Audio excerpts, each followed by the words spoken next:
ನಮಸ್ಕಾರ ಎಲ್ಲರಿಗೂ. ಇವತ್ತ ರವಿವಾರ. ಇವತ್ತಿನ ಸ್ಪೆಷಲ್ ಏನಂದ್ರೆ ನಾಗಪ್ಪನ ಪೂಜಾ. ಇವತ್ತ ನಮ್ಮ ಮನೆ ಒಳಗೆ ನಾಗಪ್ಪಗೆ ಹಾಲು ಹಾಕಿ ಪೂಜಾ ಎಲ್ಲ ಮಾಡಿ ಉಪ್ಪಿಲ್ಲದ ಉಪವಾಸ ಮಾಡಿ ಆರಾಧನೆಯನ್ನು ಮಾಡ್ತೀವಿ. ಅರೆ ಇನ್ನು ಚೌತಿ ಇನ್ನು ದೂರದ ಈಗ ಯಾಕೆ ಹಾಲು ಹಾಕ್ಯಾರ ಅಂಥೇಳಿ ಕನ್ಫ್ಯೂಷನ್ ಆಯ್ತಾ?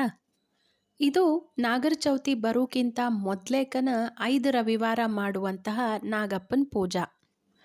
ಈ ನಾಗಪ್ಪನ ಪೂಜಾ ಯಾಕೆ ಮಾಡಬೇಕು, ಈ ನಾಗಪ್ಪನ ಪೂಜಾ ಮಾಡೋದ್ರಿಂದ ನಮಗೇನು ಉಪಯೋಗ ಅನ್ನೋದು, ಮತ್ತು ನಾವೆಲ್ಲ ಏನೇನು ರೆಡಿ ಮಾಡ್ಕೊಂಡಿದ್ವಿ, ಹೆಂಗೆ ಪೂಜಾ ಮಾಡಿದ್ವಿ ಅನ್ನೋದನ್ನು ಇವತ್ತಿನ ವಿಡಿಯೋದೊಳಗೆ ತೋರಿಸ್ತೀನಿ. ಕರಾವಳಿ ದಕ್ಷಿಣ ಕನ್ನಡ ಅಂದ್ಕೂಳೆನ ನಮಗೆ ತಲೆ ಒಳಗೆ ಬರೋದು ನಾಗಾರಾಧನೆ, ದೈವಗಳ ಆರಾಧನೆ, ನಾಗಬನ ಅಂಥೇಳಿ ಪಟ್ನ ತಲೆ ಒಳಗೆ ಬರ್ತದೆ. ಯಾಕಂದ್ರೆ ಕರಾವಳಿ ಭಾಗದೊಳಗೆ ನಾಗಾರಾಧನೆಗೆ ಬಹಳ ಮಹತ್ವವನ್ನು ಕೊಡ್ತಾರೆ. ಅದೇ ಥರ ನಮ್ಮ ಉತ್ತರ ಕರ್ನಾಟಕದೊಳಗೆ ನಾಗರ ಚೌತಿ ಮತ್ತು ಪಂಚಮಿಗೆ ನಾಗಪ್ಪನಿಗೆ ಹಾಲು ಹಾಕಿ ಪೂಜಾನ ಮಾಡ್ತಾರೆ. ಇಂಥ ನಾಗಪ್ಪನ ಪೂಜಾದೊಳಗೆ ನಾಗರ ಆರಾಧನೆ ಒಳಗೆ ಸ್ವಲ್ಪ ಬದಲಾವಣೆ ಆಗ್ಬೋದು. ದಕ್ಷಿಣ ಕರ್ನಾಟಕದೊಳಗೆ ಒಂದು ಥರ ಮಾಡಿದ್ರೆ ಉತ್ತರ ಕರ್ನಾಟಕದೊಳಗೆ ಇನ್ನೊಂದು ಥರ ಅದ.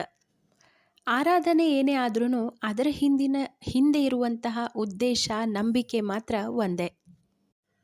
ಸಾಮಾನ್ಯವಾಗಿ ನಮಗೆಲ್ಲರಿಗೂ ಒಂದಿಲ್ಲ ಒಂದು ಸರಿ ಅನಿಸ್ತದೆ. ಅದೇನಂದ್ರೆ ಸಮಸ್ಯೆಗಳ ಹಿಂದೆ ನಾವು ಹೊಂಟೀವೋ ಅಥವಾ ನಮ್ಮ ಹಿಂದೆ ಸಮಸ್ಯೆಗಳು ಬರ್ಲಿಗತ್ತಾವೋ ಅಂಥೇಳಿ ಅನಿಸ್ತದೆ. ಅವರವರಿಗೆ ಅವರವರ ಸಮಸ್ಯೆಗಳೇ ಹೆಚ್ಚು. ಅದಕ್ಕೆ ಹೇಳ್ತಾರಲ್ಲ, ಇರುವಿ ಭಾರ ಇರುವೆಗೆ, ಆನೆ ಭಾರ ಆನೆಗೆ. ಹೀಗಾಗಿ ಇಂಥ ಸಮಸ್ಯೆಗಳಿಗೆ ಒಂದು ಪರಿಹಾರ ಅಂಥೇಳಿ ನಮ್ಮ ಹಿಂದಿನ ಕಾಲದೊಳಗೆ ನಮ್ಮ ಪೂರ್ವಜರು ಮಾಡ್ಕೊಂಡು ಬಂದಿರುವಂತಹ ಒಂದು ಪೂಜಾ ಅಂದ್ರೆ ಅದು ನಾಗಪ್ಪನ ಪೂಜಾ.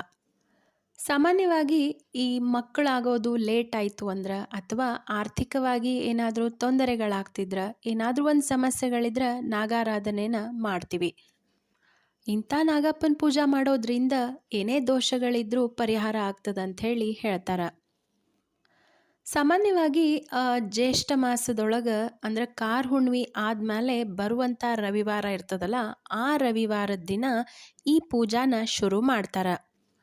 ಈ ಪೂಜಾನ ಉತ್ತರ ಕರ್ನಾಟಕದ ಕೆಲವೊಂದು ಜಿಲ್ಲೆಗಳೊಳಗೆ ಸಾಮಾನ್ಯವಾಗಿ ಕೆಲವೊಂದು ಮನೆತನದೊಳಗೆ ಈ ಒಂದು ಆರಾಧನೆಯನ್ನು ಮೊದಲಿಂದನೂ ಮಾಡ್ಕೋತ ಬಂದಾರ. ಈ ನಾಗಪ್ಪನ ಪೂಜಾನ ರವಿವಾರ ಅಷ್ಟೇ ಮಾಡಬೇಕು. ಆಮೇಲೆ ಅದಕ್ಕೂ ಕೆಲವೊಂದು ನಿಯಮಗಳವ.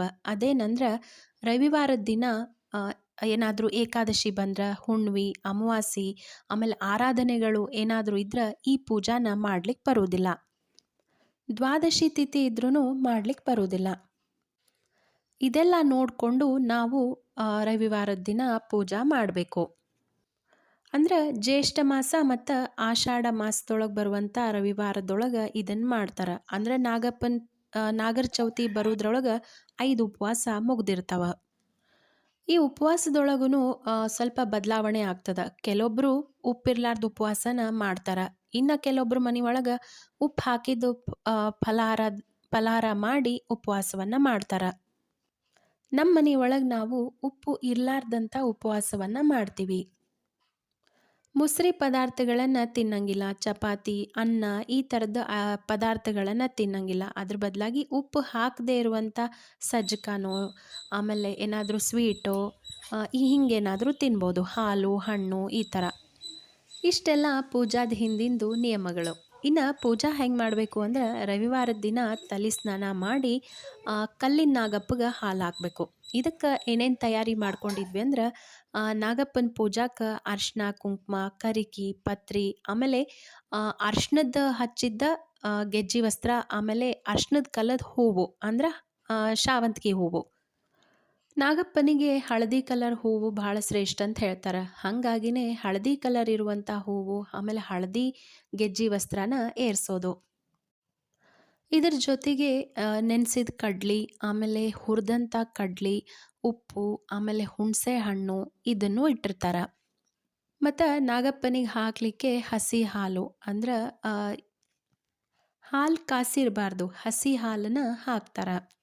ಕೆಲವೊಬ್ರು ಮನೆಯೊಳಗೆ ಬೆಲ್ಲದ ಹಾಲು ಹಾಕ್ತಾರ, ಕೆಲವೊಬ್ರು ಮನೆಯೊಳಗೆ ಹಂಗೆ ಹಸಿ ಹಾಲು ಹಾಕ್ತಾರ. ಅದು ಅವ್ರವ್ರ ಮನೆಯೊಳಗಿರುವಂಥ ಪದ್ಧತಿ. ಇನ್ನು ನಾಗಪ್ಪಗೆ ಇಷ್ಟವಾದಂಥ ನೈವೇದ್ಯ ಅಂದ್ರೆ ಅದು ಎಳ್ಳು ಚಿಗಳಿ.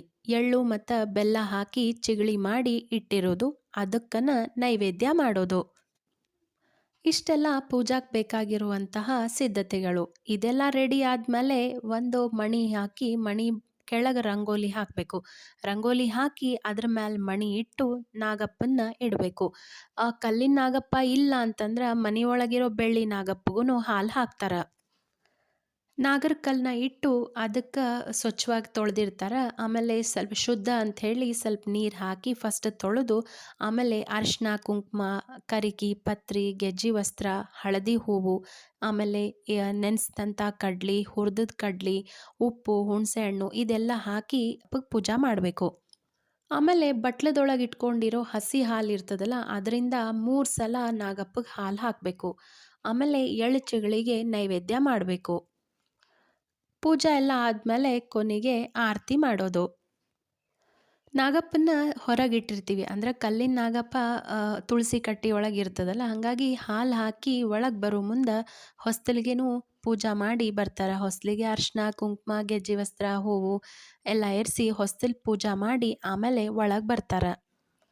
ಇಷ್ಟು ಮಾಡಿದ್ರೆ ಇದು ಒಂದು ರವಿವಾರದ ಪೂಜಾ. ಇದೇ ಥರನ 5 ಸಂಡೇನೂ ಮಾಡಬೇಕು. ನಮ್ಮ ಹಿರಿಯರು ಏನೇ ಒಂದು ಪೂಜೆ ಪುನಸ್ಕಾರಗಳನ್ನು ಹೇಳಿದ್ರೆ ಅದರ ಹಿಂದೆ ಒಂದು ಉದ್ದೇಶ ಇದ್ದೇ ಇರ್ತದ. ಈ ಒಂದು ನಾಗಪ್ಪನ ಪೂಜೆ ಮಾಡೋದ್ರಿಂದ ಸಂತಾನದ್ದೇನಾದ್ರೂ ಅಪೇಕ್ಷೆ ಇದ್ರೆ, ಆಮೇಲೆ ಭಾಳ ವರ್ಷ ಆಗಿರ್ತದ ಮದುವೆ ಆಗಿ ಇನ್ನೂ ಮಕ್ಕಳು ಆಗಿಲ್ಲ ಅಂತಂದ್ರೆ, ಆಮೇಲೆ ಏನಾದರೂ ಜಾತಕದೊಳಗೆ ನಾಗಪ್ಪಗೆ ಸಂಬಂಧಪಟ್ಟಿದಂತಹ ದೋಷಗಳಿದ್ರೆ ಈ ರೀತಿ ಪೂಜೆನ ಮಾಡ್ತಾರೆ. ಅದ್ರ ಜೊತೆಗೆ ಏನೇ ಸಣ್ಣ ಪುಟ್ಟ ಪ್ರಾಬ್ಲಮ್ಗಳಿದ್ರೂ ಸಾಲ್ವ್ ಆಗ್ತವೆ. ಆಮೇಲೆ ಮುಖ್ಯವಾಗಿ ಹಿಂದಿನ ಕಾಲದೊಳಗೆಲ್ಲ ಆಷಾಢ ಶ್ರಾವಣ ಅಂದ್ರೆ ಜೋರು ಮಳೆ ಬರ್ತಿತ್ತು. ಅವಾಗೆಲ್ಲ ಮಳೆಗಾಲ ಜಾಸ್ತಿ ಆಯಿತು ಅಂದರೆ ಎಲ್ಲ ಕಡೆ ಹುಲ್ಲು ಅದು ಇದು ಬೆಳೆದು ಹುಳ ಹುಪ್ಪಡಿಗಳ ಹಾವಳಿ ಜಾಸ್ತಿ ಇರ್ತಿತ್ತು. ಹಾಗಾಗಿ ಇಂಥ ಟೈಮ್ನೊಳಗೆ ನಾಗಪ್ಪ ನಮ್ಮನ್ನು ರಕ್ಷಣೆ ಮಾಡ್ತಾನೆ, ನಮ್ಮ ಕಣ್ಣಿಗೆ ಬೀಳಬಾರ್ದು, ಏನೇ ತೊಂದರೆ ಆಗಬಾರ್ದು ಅಂತಲೂ ನಮ್ಮ ಹಿರಿಯರು ಈ ರೀತಿಯಾದಂಥ ಒಂದು ಪೂಜೆನ ಮಾಡಿರ್ಬೋದು. ಹೀಗಾಗಿನೇ ಈ ಥರದ ಒಂದು ಪೂಜೆಗಳೆಲ್ಲ ಬೆಳ್ಕೊಂಡು ಬಂದಿದ್ದು. ನಾವು ನಾಗಪ್ಪನ ಪೂಜೆ ಆದಮೇಲೆ ಇವತ್ತು ಹೆಂಗೋ ರವಿವಾರ ಅಲ್ಲ, ಹಾಗಾಗಿ ರಾಮ ರಕ್ಷಾ ಓದ್ತೀವಿ. ಅಂದ್ರೆ ರಾಮನ ಪೂಜೆ ಮಾಡ್ತೀವಿ. ರಾಮನ ನೈವೇದ್ಯಕ್ಕಂತೇಳಿ ರಾಮನ ಪ್ರಸಾದ ಮಾಡ್ತೀವಿ. ರಾಮನ ಪ್ರಸಾದ ಮಾಡಿ ರಾಮದೇವ್ರಿಗೆ ಪೂಜೆ ಮಾಡಿ ರಾಮ ರಕ್ಷಾ ಹೇಳಿ ಕೊನೆಗೆ ರಾಮದೇವ್ರ ಪ್ರಸಾದನ ತಗೊಳ್ತೀವಿ. ಈ ರೀತಿಯಾಗಿ ಇವತ್ತು ನಮ್ಮ ಮನೆಯೊಳಗೆ ನಾಗಪ್ಪನ ಪೂಜಾ, ಆಮೇಲೆ ಹೊಸ್ತಿಲ್ ಪೂಜಾ, ಆಮೇಲೆ ರಾಮದೇವ್ರ ಪೂಜಾ ಎಲ್ಲ ಮಾಡಿದ್ವಿ. ಹೆಂಗೆ ಅನ್ನಿಸ್ತು ಇವತ್ತಿನ ವಿಡಿಯೋ? ಈ ವಿಡಿಯೋ ನಿಮಗಿಷ್ಟ ಆಗಿತ್ತಂದ್ರೆ ನಮ್ಮ ವಿಡಿಯೋನ ಲೈಕ್ ಮಾಡಿರಿ. ಹಂಗೆ ನಿಮ್ಮ ಫ್ರೆಂಡ್ಸ್ ಆ್ಯಂಡ್ ಫ್ಯಾಮಿಲಿ ಮೆಂಬರ್ಸಿಗೂ ಈ ವಿಡಿಯೋನ ಶೇರ್ ಮಾಡಿರಿ. ಮುಖ್ಯವಾಗಿ ನಮ್ಮ ಚಾನಲ್ನ ಸಬ್ಸ್ಕ್ರೈಬ್ ಮಾಡಿಕೊಂಡು ನಾವು ಹಾಕುವಂಥ ವಿಡಿಯೋಸನ್ನು ತಪ್ಪದೇ ನೋಡಿರಿ. ಇವತ್ತು ಉಪವಾಸ ಮುಗಿಯೋದ್ರೊಳಗನ ಉಪ್ಪಿನ ಬೆಲೆ ಏನು ಅಂಥೇಳಿ ಗೊತ್ತಾಗ್ತದೆ. ಅದಕ್ಕೆ ಹೇಳ್ತಾರಲ್ಲ, ಉಪ್ಪಿಗಿಂತ ರುಚಿ ಇಲ್ಲ, ತಾಯಿಗಿಂತ ಬಂಧು ಇಲ್ಲ ಅಂಥೇಳಿ. ಮತ್ತು ಮುಂದಿನ ವಿಡಿಯೋ ಜೊತೆ ಬರ್ತೀವಿ. ಅಲ್ಲಿ ತನಕ ಥ್ಯಾಂಕ್ ಯು.